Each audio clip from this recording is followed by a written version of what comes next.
ഈ ലോകകപ്പ് ഫൈനൽ അത് കേവലം ലയണൽ മെസ്സിയും ലമീൻ യമാലും തമ്മിലുള്ള പോരാട്ടം മാത്രമല്ല, അതിനപ്പുറം ഡഗ്ഔട്ടുകളിൽ നിന്ന് തന്ത്രങ്ങൾ മെനയുന്ന ഒരു ഗുരുവും അയാളുടെ ശിഷ്യനും തമ്മിലുള്ള പോരാട്ടം കൂടിയാണ്.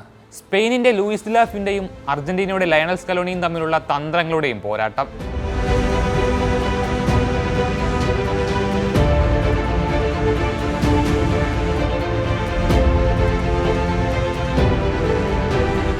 വർഷങ്ങൾക്ക് മുമ്പ് സ്പെയിനിന്റെ മണ്ണിൽ ഒരു യുവ കോച്ചിന് പരിശീലനത്തിന്റെ ആദ്യ പാഠങ്ങൾ പകർന്നു നൽകിയ ഒരു ഗുരു ഉണ്ടായിരുന്നു. അയാളാണ് ഇന്ന് സ്പാനിഷ് ടീമിന്റെ പരിശീലകൻ ലൂയിസ് ഡി ലാ ഫ്യൂന്റെ. ആ മനുഷ്യന് കീഴിൽ തന്ത്രങ്ങൾ പഠിച്ച ശിഷ്യൻ. അയാളാണ് ലോക ചാമ്പ്യന്മാരായ ഇന്ന് ആ കിരീടം നിലനിർത്താൻ ഇറങ്ങുന്ന അർജന്റീനയുടെ അമരക്കാരൻ Lionel Scaloni. 2017 Scaloni UEFA pro licence നേടുന്നതിനായി മാഡ്രിഡിലുള്ള റോയൽ സ്പാനിഷ് ഫുട്ബോൾ ഫെഡറേഷന്റെ അക്കാദമിയിലേക്ക് എത്തുന്നത്. അക്കാലത്ത് സ്പാനിഷ് യൂത്ത് ടീമുകളുടെ ചുമതല വഹിച്ചിരുന്നത് ലാ ഫ്യൂന്റെ ആയിരുന്നു.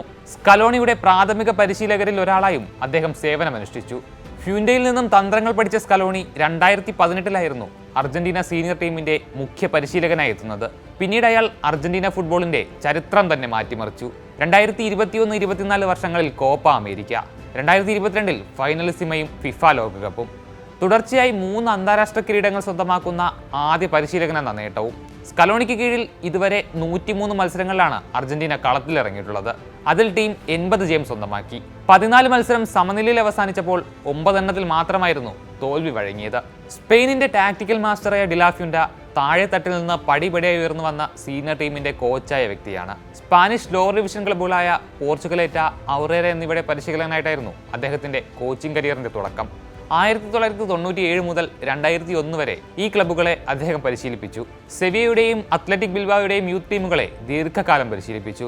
സെവിയയിൽ സെർജിയോ റാമോസ്, ജീസസ് നെവാസ് തുടങ്ങിയ പ്രതിഭകളെ വളർത്തിയെടുക്കുന്നതിൽ നിർണായക പങ്ക് വഹിച്ചത് ഫ്യൂന്റെ ആയിരുന്നു. അത്ലറ്റിക് ബിൽബാവോയുടെ ബി ടീമിനെ 2 തവണ പരിശീലിപ്പിച്ചു. 2011 കുറച്ചുകാലം അലാവസിന്റെ മുഖ്യ പരിശീലകനായി. 2013 അദ്ദേഹം സ്പാനിഷ് ഫുട്ബോൾ ഫെഡറേഷന്റെ ഭാഗമാകുന്നത്. സ്പെയിനിന്റെ യുവനിരകളെ ചാമ്പ്യന്മാരാക്കിയ ശേഷമാണ് സീനിയർ ടീമിലേക്ക് എത്തുന്നത്. സ്പാനിഷ് അണ്ടർ 19 ടീമിന്റെ പരിശീലകനായി 44 മത്സരങ്ങളിൽ 29 ജയവും 6 സമനിലയും 9 തോൽവിയും. അണ്ടർ 21 മാനേജറായി 42 മത്സരങ്ങൾ, അതിൽ ടീം 34 ജയം സ്വന്തമാക്കി. 4 വീതം മത്സരങ്ങൾ സമനിലയിലും തോൽവിയിലും കലാശിച്ചു. 2022 ലോകകപ്പിന് ശേഷം ലൂയിസ് എൻറിക്കയുടെ പകരക്കാരനായാണ് Luis de la Fuente Spanish senior ടീമിന്റെ പരിശീലകനായി എത്തുന്നത്. ഇതുവരെ 48 മത്സരം, അതിൽ 38 ജയം, 7 സമനില. ഒപ്പം യുഎഫ നേഷൻസ് ലീഗും യൂറോ കപ്പ് നേട്ടവും. ഫുട്ബോൾ ലോകത്ത് തങ്ങളുടേതായ മേൽവിലാസം സൃഷ്ടിച്ച 2 പരിശീലകർ. ന്യൂജേഴ്സി സ്റ്റേഡിയത്തിൽ ലോകകപ്പ് കലാശ പോരാട്ടത്തിന് ഫൈനൽ വിസിൽ മുഴങ്ങുമ്പോൾ അതിൽ ഒരാൾക്ക് മാത്രമാകും തങ്ങളുടെ നേട്ടങ്ങളുടെ പട്ടികയിലേക്ക് ഒരു സുവർണ അധ്യായം കൂടി കൂട്ടിച്ചേർക്കാനാകുക. ഒരു വശത്ത് തന്ത്രങ്ങൾ പഠിപ്പിച്ച ഗുരു, മറുവശത്ത് ആ തന്ത്രങ്ങൾ കൊണ്ട് ലോകം കീഴടക്കിയ പ്രിയ ശിഷ്യൻ. സ്പെയിൻ അർജന്റീന ഫൈനലിൽ അനുഭവ സമ്പത്തുള്ള ഗുരുനാഥന്റെ തന്ത്രങ്ങൾ വിജയിക്കുമോ, അതോ ഫുട്ബോൾ ലോകം കീഴടക്കിയ ശിഷ്യന്റെ ബുദ്ധിശക്തി മുന്നിലെത്തുമോ?